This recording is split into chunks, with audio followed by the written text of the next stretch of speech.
Hello ಗೆಳೆಯರೆ, welcome back to my new video. So ವಿಷಯ ಏನಪ್ಪ ಅಂತಂದರೆ ತುಂಬ ಸಿಂಪಲ್ಲು ಆ್ಯಂಡ್ ಇಂಪಾರ್ಟೆಂಟ್ ಕೂಡ ಆಗಿರ್ತದೆ. ನೋಡ್ರಿ, ನಾಳೆ 18/7/2024 ಏನಪ್ಪ ವಿಶೇಷ ಅಂತಂದರೆ, ಯಾವಾಗ ಸುಪ್ರೀಂ ಕೋರ್ಟು ನೀಟ್ ವಿಚಾರವಾಗಿ 7ನೇ ತಾರೀಕು ಇದ್ದಿದ್ದು 11ನೇ ತಾರೀಕು ಆಗಿತ್ತು, ಅಥವಾ 11ನೇ ತಾರೀಕು ಇದ್ದದ್ದು ಈಗ 18ನೇ ತಾರೀಕು ಆಗಿತ್ತು. ಇದು ಆ್ಯಕ್ಚುಲಿ ಏನಕ್ಕೆ ಇಷ್ಟು ಮುಂದಕ್ಕೆ ಹೋಗ್ತಿದೆ ಅಂತಂದು ಎಲ್ಲ ಕೂಡ ಚರ್ಚಿಸಿದರೆ, ಸುಮ್ಮನೆ ಒಬ್ಬರು ಇಬ್ಬರದು ಸ್ಟೂಡೆಂಟ್ಸ್ ಅದಲ್ಲ. ಓಕೆ, ಅರೌಂಡ್ ನಮ್ಮ ಇಂಡಿಯಾದಲ್ಲಿ 23 to 24 ಲ್ಯಾಕ್ ಸ್ಟೂಡೆಂಟ್ಸ್ದು ಒಂದು ಭವಿಷ್ಯ ಏನಾಯ್ತು ಅಂತಂದರೆ ಸದ್ಯಕ್ಕೆ ನಾಳೆ ನಿಂತಿದೆ ಅಂತಲೇ ಹೇಳ್ಬೋದು.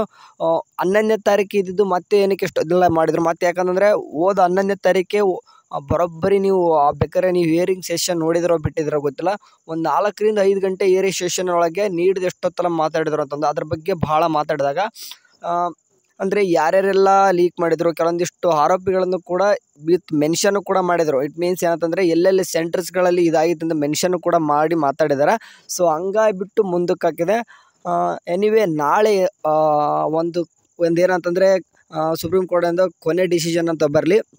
ಮೇ ಬಿ ನನಗೆ ಅನಿಸೋ ಮಟ್ಟಿಗೆ ನಾನು ಓದ್ ವಿಡಿಯೋದಲ್ಲೂ ಕೂಡ ಇದು ಹೇಳಿದೆ, ಇವಾಗಲೂ ಕೂಡ ಅದೇ ಹೇಳ್ತೀನಿ, ಯಾವುದೇ ಥರನಾದಂಥ ಎಕ್ಸಾಮ್ ಆಗಲಿಕ್ಕಿಲ್ಲ. 99% ಆಗಲ್ಲ, ಬಟ್ 1% ಆಗೋ ಚಾನ್ಸಸ್ ಇರುತ್ತೆ, ಬಟ್ ತೊಗೊಳಕ್ಕೆ ಚಾನ್ಸ್ ಅಂತೂ ಆಗಲ್ಲ. ಇವಾಗ ಸದ್ಯಕ್ಕೆ ಅಬ್ಬಬ್ಬ ಅಂದರೆ ಅದು ರೀಚೆಕ್ ಆಗ್ಬೋದು ಅಷ್ಟೇ, ರೀಚೆಕ್ ಕೂಡ ಆಗಲಿಕ್ಕಿಲ್ಲ. ನೋಡೋಣ ಅದು ಏನೇನೆಲ್ಲ ಹೇಳ್ತಾರೋ ಸುಪ್ರೀಂ ಕೋರ್ಟಿಂದ. ಮೇ ಬಿ ಅವರು ಡಿಸಿಷನ್ನಿಗೂ ಫೈನಲ್ ಆಗಿರ್ತದೆ. ನಾಳೆ ಬಂದಾದಮೇಲೆ ನಮಗೆ may be document verification slip KCET students ಹೇಳ್ತಿದ್ದೀನಿ, ಅದೆಲ್ಲನೂ ಕೂಡ ಮುಗಿದಾದ ತಕ್ಷಣ KCET ಸ್ಟೂಡೆಂಟ್ಸ್ಗೆ ಒಂದು ಡಾಕ್ಯುಮೆಂಟ್ ವೆರಿಫಿಕೇಷನ್ ಸ್ಲಿಪ್ ಸದ್ಯದಲ್ಲಿ ಈ ವೀಕಲ್ಲಿ ಬಿಡ್ತೀನಿ ಅಂದಿದ್ರೆ. ಇಟ್ ಮೀನ್ಸ್ ಇವತ್ತು ವೆಡ್ನೆಸ್ಡೇ ಅಂದರೆ ಥರ್ಸ್ಡೇ, ಫ್ರೈಡೇ, ಸ್ಯಾಟರ್ಡೆ ಈ 3 ದಿನ ವರ್ಕಿಂಗ್ ಡೇ ಅಂದರೆ ವರ್ಕಿಂಗ್ ಡೇಸ್ ಇದಾವೆ. ಹಾಗಾಗಿಬಿಟ್ಟು ಈ 3 ದಿನದಲ್ಲಿ ಯಾವಾಗಾದರೂ ಒಂದು ದಿನದಲ್ಲಿ ನಿಮ್ಮ ಡಾಕ್ಯುಮೆಂಟ್ ವೆರಿಫಿಕೇಷನ್ ಸ್ಲಿಪ್ ಅನ್ನೋದು ಬರೋ ಸಾಧ್ಯತೆ ಐತೆ. ಈಗಾಗಲೇ ಒಂದು ಸೀಟ್ ಮ್ಯಾಟ್ರಿಕ್ಸ್ ಬಿಟ್ಟಿದ್ದಾರೆ. ಓಕೆ, ಈ ಸೀಟ್ ಮ್ಯಾಟ್ರಿಕ್ಸಲ್ಲಿ ನೀವು ಅಷ್ಟೊಂದು ತಲೆ ಕೆಡ್ಸ್ಕೊಳಕ್ಕೆ ಹೋಗ್ಬೇಡ್ರಿ ಅಂತೀನಿ.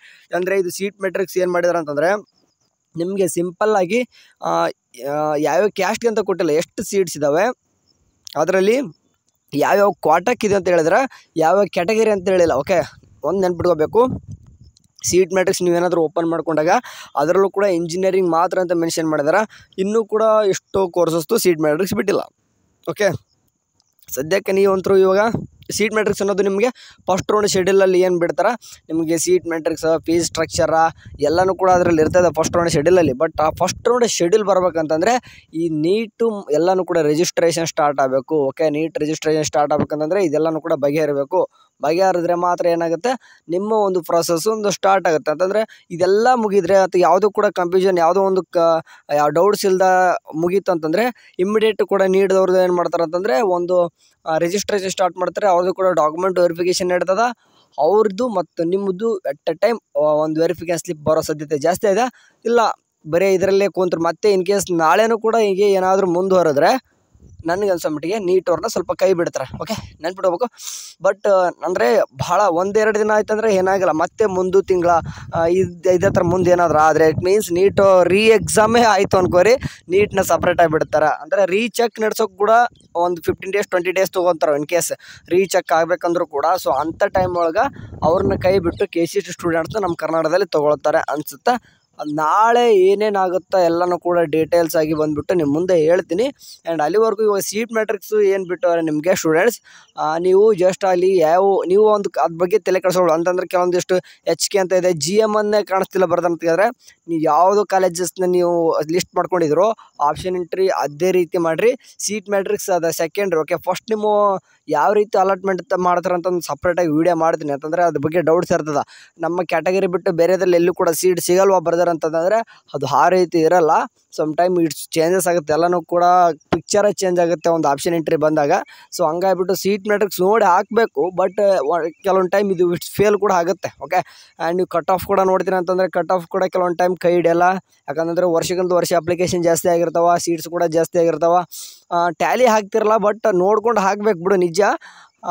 ಅದ್ರ ತಕ್ಕನಂಗೆ ಹಾಕ್ತೀರಾ ಓಕೆ, ಬಟ್ 50 to 70% ಹಂಗೆ ಬರ್ತದೆ. ಬಟ್ ರಿಮೈನಿಂಗ್ 30 to 50% ಏನು ಅನಿಸುತ್ತೆ ಇಲ್ಲಿ ಸಮ್ಟೈಮ್ ಫೇಲ್ ಕೂಡ ಆಗ್ತದೆ. ಹೇಳೋಕ್ಕಾಗಲ್ಲ, ನಿಮ್ಮ ಎಕ್ಸ್ಪೆಕ್ಟೇಷನ್ ಮೀರಿದ್ರೂ ಕೂಡ ಅಂದರೆ ನಮ್ಗೆ ಸಿಗದೇ ಇರೋಂಥ ಕಾಲೇಜು ಕೂಡ ಸಿಕ್ಬಿಡ್ತದೆ. ಅಂದರೆ ಸುಮ್ಮನೆ ನೀವೇನು ಮಾಡ್ಬೇಕು ಅಂತಂದರೆ, ನೀವು ಕಾಲೇಜ್ ರೆಡಿ ಮಾಡ್ಕೊಂಡಿದ್ರೆ ಹಾಗೆ ಆಪ್ಷನ್ ಎಂಟ್ರಿ ಮಾಡಬೇಕು. ಅಷ್ಟೇ ಸಿಂಪಲ್ ಅಷ್ಟೇ. ನಿಮಗೆ ಕಾಲೇಜ್ ಸಿಗುತ್ತಾ ಬಿಡುತ್ತಾ ಸೆಕೆಂಡ್ರಿ, ನೀವು ಟಾಪ್ ಕಾಲೇಜ್ನ ಫಸ್ಟ್ ಹಾಕ್ಬೇಕು ಅಷ್ಟೇ. ಇಟ್ ಮೀನ್ಸ್ ಯಾರಾದರೂ ರ್ಯಾಂಕ್ 1,00,000 ಮೇಲೆ ಇರೋ ಆರ್ ವಿ ಕಾಲೇಜೇ ಫಸ್ಟ್ ಹಾಕ್ರಿ. ಓಕೆ, ಹಿಂಗೆ ಇನ್ ಕೇಸ್ ನಾವು BS ನರ್ಸಿಂಗ್ ಅಂತ ಬಂದಾಗ ನೀವು 2,00,000 ರ್ಯಾಂಕ್ ಇರಲಿ, ಫಸ್ಟ್ ನೀವು ಕಿಮ್ಸ್ ಕಾಲೇಜು ವಿಕ್ಟೋರಿಯಾನ ಕೊಡ್ರಿ.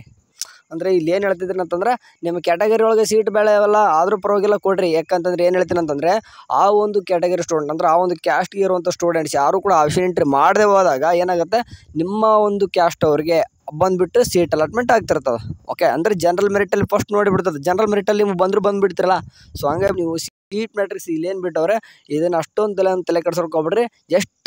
ಎಷ್ಟು ಸೀಟ್ ಇದಾವೆ ಅಂತ ನೋಡ್ಕೊರಿ. ಯಾವ್ಯಾವ ಕ್ವಾರ್ಟರ್ಗೆ ಎಷ್ಟಿದೆ ಅಂತ ಸುಮ್ಮನೆ ನೋಡ್ಬೇಕಷ್ಟೇ. ನೋಡಬೇಕು ಬಿಟ್ಟರೆ ಕ್ಲಿಯರ್ ಪಿಕ್ಚರಾಗಿ ಬಂತಂದ್ರೆ ಒಂದು ಸೀಟ್ ಮ್ಯಾಟ್ರಿಕ್ಸ್ ಅರ್ಥ ಮಾಡ್ಕೋಬೋದಪ್ಪ. ಅಂತಂದರೆ ಯಾವ ಕ್ಯಾಸ್ಟ್ ಅವ್ರಿಗೆ ಎಷ್ಟು ಸೀಟ್ ಇದೆ ಅಂತ ನೋಡ್ಬೋದು. ಬಟ್ ಅದನ್ನ ಇನ್ನೂ ಬಿಟ್ಟಿಲ್ಲ.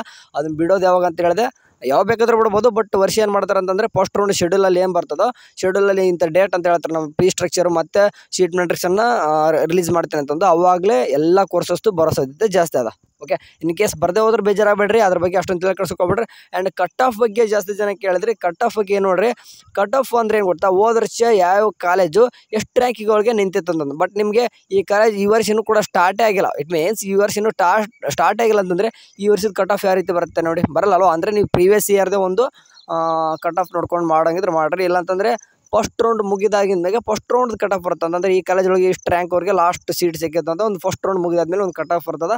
ಅದನ್ನು ನೋಡ್ಕೊಂಡು ಬೇಕಾದ್ರೆ ಸೆಕೆಂಡ್ ರೌಂಡಿಗೆ ಆಪ್ಷನ್ ಎಂಟ್ರಿ ಮಾಡ್ತೀರ ಅಂತಂದರೆ ಅವಾಗ ಕಾಲೇಜ್ ಅಂತೂ ಆ್ಯಡ್ ಮಾಡೋಕ್ಕೆ ಬರ್ತಿರಲ್ಲ, ಅಥವಾ ಡಿಲೇಟ ರಿಅರೇಂಜ ಮಾಡಿಫೈ ಏನಾದರೂ ಮಾಡ್ಕೋಬೋದು. ಸರಿ, ಸದ್ಯಕ್ಕಂದ್ರೆ ನಾಳೆ ನೋಡೋಣ ಇನ್ನೂ ಏನೇನಾಗುತ್ತೋ. ಇದು ಕೌನ್ಸ್ಲಿಂಗ್ ಏನು ಹಿಂಗೆ ಬೇಗ ಸ್ಟಾರ್ಟ್ ಮಾಡ್ತಾರೋ, ಇನ್ನು ಇದ್ರಾಗೆ ಗುಂಜುಗಳು ಮಾಡ್ಕೊಂಡು ಹೋಗ್ತಾರೆ ಅಂತಂದು. ಎನಿವೇ, ನಾಳೆ ಎಲ್ಲರೂ ಕೂಡ ಒಳ್ಳೆಯದಾಗಿ ಒಂದು ಗುಡ್ ನ್ಯೂಸ್ ಬರಲಿ ಅಂತ ಕೇಳ್ಕೊತೀನಿ. ಅದರಲ್ಲೂ ನಮ್ಮ KCET ಸ್ಟೂಡೆಂಟ್ಸ್ಗೆ ಕಾದು ಸಾಕಾಗಿದೆ. ಮನೆ ಒಳಗೆ ಕೂರೋಕ್ಕೂ ಆಗ್ತಿಲ್ಲ, ಹೊರಗಡೆ ಎಲ್ಲೂ ಕೂಡ ಕೆಲಸ ಮಾಡೋಣ ಅಂತಂದ್ರೆ ಇದು ಯಾವಾಗ ಸ್ಟಾರ್ಟ್ ಆಗುತ್ತೆ ಅಂತಲೂ ಗೊತ್ತಿಲ್ಲ. ಹೌದಲ್ವಾ?